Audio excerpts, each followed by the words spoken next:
Then Run DMC end up getting an endorsement deal for Adidas.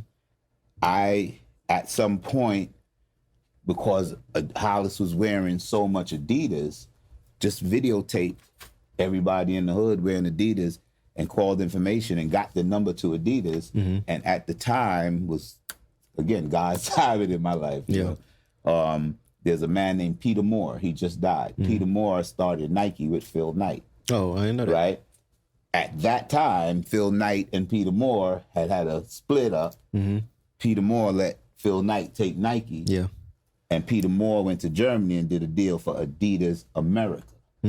Right? So Peter Moore made the first Jumpman, Peter Moore logo. Peter Moore did the first Air Force Ones.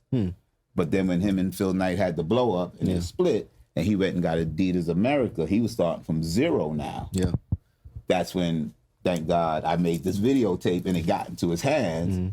So he came to New York, and I remember the guy whose hands, longer story, but the guy whose hands that got it in his hands had me selling sneakers out my trunk for him because he just opened an Adidas store for Adidas in Brooklyn.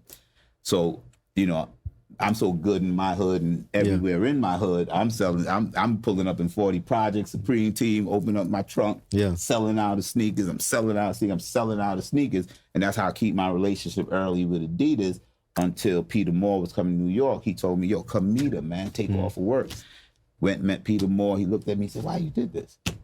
Shot all my friends in Hollis with their feet out there, Adidas out their cars, in the barber shop, just crazy. In the store, I had them put a mad colors Adidas up on the counter. You know what I'm saying? And so he said, why you did this? And I said, I just love the brand. Yeah. So he was looking at me. I said, I just threw it in the air. You want to ride the Hollis? This is Peter Moore, who, like I said, legend, made the first Air Force One, made the first Jordan ones. Yeah. The one that him and his partner signed, Jordan, made the first Jumpman logo. I got this dude in my car riding the Hollis, Queens. Oh, my God. You know what I'm saying? Yeah. And there was a store that did all the sneakers for me, and they said to me, yo, man, you know, I know the brand. I know what you're trying to do, but they don't respond to things like that. I ended up bringing Peter Moore back in his store. He walked up to me and said, wait a second. He walked me in the corner and said, yo, how the fuck you did that? Because Peter Moore's a legend. Yeah. So got with them. So again, me and Jay transferred the sticks. Yeah. In music, Run DMC, Showboys, Run DMC, $1 million deal with Adidas. I end up being head of marketing for Adidas. Man. So me and Jay now working together in Adidas. I'm taking care of a lot of their stuff. Then we worked together on a lot of music. When Jay had 50, I was producing with Jay with 50. Yeah. 50 used to just be in the corner writing rhymes. Yeah. Writing rhymes. I used to say, yo, Jay, this nigga's hot, I'm telling you. Yeah. Every time Jay would go out of town, he'd come back with J.O. Felony. He'd come back with somebody else instead of 50. Yeah. And then I was doing marketing. So I was head of marketing for Adidas for 35 years. Right. I was the one that got Kobe Bryant out of school. Tracy McGrady, who I'm bringing to Shreveport, to do some things here.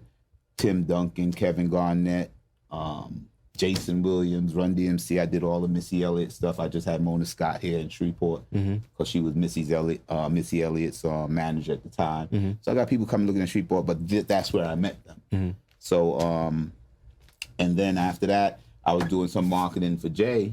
I was head of marketing for Fila. Then I was head of marketing for Fila and Polo Ground J Records with Clive Davis. At the same time, that's when I came down here and got Hurricane Chris with Hey Baby. Yeah. And then I was head of marketing for RCA after they flipped a merger with, I think, Jive and J Records. So marketing is my thing, but all the way through, I was doing some marketing for Jay. The day Jay died in the studio when he was killed, I was on my way to the studio. Man, for real? Yeah. I was on my way and he didn't answer the phone. Or I would have been in the studio. There was enough timing that I know I would have been in the studio. But his manager was with me. We ride and I'm calling Jay. He calling Jay because I had something for Jay to do with me at Adidas in Times Square, and his manager trying to tell him information about them getting on the plane in the morning. So we both called the studio. So instead of getting off the exit to go to the studio, his manager said, yo, take me to the crib off so I could get my son his asthma medicine and we'll come back. Yeah. So we went to the store, get his son asthma medicine, and as he comes out and we're driving to his house, that's when we get the call that, yo, I heard something just happened in the studio. And in Hollis, if you say studio, that means Jam Master Jay's studio. Yeah. So the manager looked at me, he's like, I said, what you saying? He said he got shot, then they hung up. Long story short, from the time we traded them sticks, our lives parallel till the day he died. And then after he died, I did the Jam Master Jay memorial sneakers with his two sons at Adidas. Oh. And I was the one that put that, I don't know if you see it sometimes, that Jam Master Jay mural they show in Hollis. No, I never seen it. I put that on the wall and now. So just full circle with me and Jay. Yeah. Yeah. I see you had said that you was doing promotion for A. I know the song had came out like, the song had been came out before they shot the video. Yeah.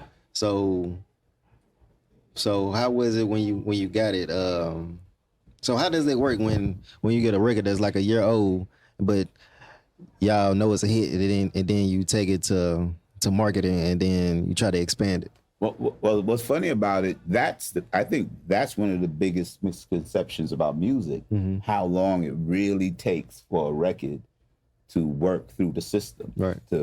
For you to think it's a hit first, right? Yeah. Then you bring it to me at the label, and I think it's a hit. Then we go, and if it's not recorded properly yet, we go record it. Then we put it out. Like, people don't understand. This could be a year or two before that record bubble. But the idea is you're not supposed to move on anything unless it goes through exactly what I just said. You thought it was a hit. I thought it was a hit. The label, and then we go with it. So in a case like that with Hurricane Chris, we knew nothing about it. Yeah. Right? But again, I keep going back to God's great timing. It was Clive Davis' first label on his own, because remember, they had just took Arista from him. They had just, embarrassed him in the industry. So he went and started J Records.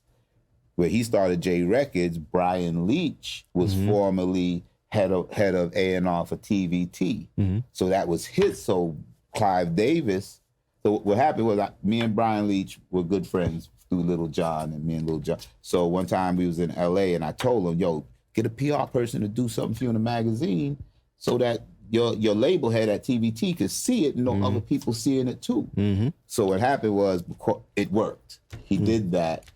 Clive Davis seen him in that magazine and offered him an imprint. So when he offered him an imprint, he called me and said, I want you to be head of marketing. Right? So that's how I just left Adidas, got my head of marketing for Filard, and he calls me. So instead of saying I can't take it because I just took both jobs. So now I got Hurricane Chris, a Filard deal. I don't know if you remember the Filard deal. Yeah, I remember the Filard deal. Yeah, I did all that. Yeah. Right? So good. But the idea was we didn't know. We got a call from Smurf, Collie Park. Yeah, Collie Park. And at the time, Collie Park was getting ready to sign Soulja Boy to Interscope. But then he heard the record A Baby. He thought it was Bebe. He thought Bebe was the artist. No. Right? Yeah. So he called us and said, yo, I'm about to sign this kid Soulja Boy. This is before Soulja Boy record was even out. You know what I'm saying? I'm about to sign this kid Soulja Boy, but there's this other record bubbling in Shreveport, Louisiana. And like I said, no disrespect, but we was like, where? Where? Yeah.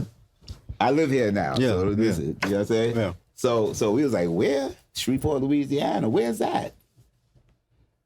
We end up coming. You know what I'm saying? 4 of us. Brian Leach, Teach, my man, God rest the dead, and myself.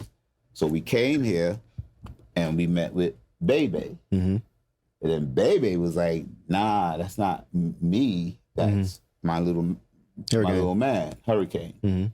And pointing us a Hurricane. And we didn't know Hurricane was already bubbling down here because he was with 5 Entertainment. Yeah, he was saying? Yep. 5 Entertainment was bubbling. So we didn't come and make nothing new for y'all. We just came in to something that was already bubbling. But we got directly to Hurricane, so Hurricane ended up signing directly with the label through Bebe. Mm-hmm. And I was the first, so I handled that whole project. I came down here for a month on Juella, Cedar Grove. Yeah, I'm everywhere down here with Bebe. That's where Mandigo was the whole. You know, Mandigo. I helped Mandigo and Big Papa and all of them get a deal too. So I handled their project. You know, when we went and did Hand Clap in L.A. Yeah. With Big Papa and all of them. And what's my homegirl name? That was Angelo. Angelo. Camera. Angelo, what up? You know what I'm saying? Yeah. Angelo.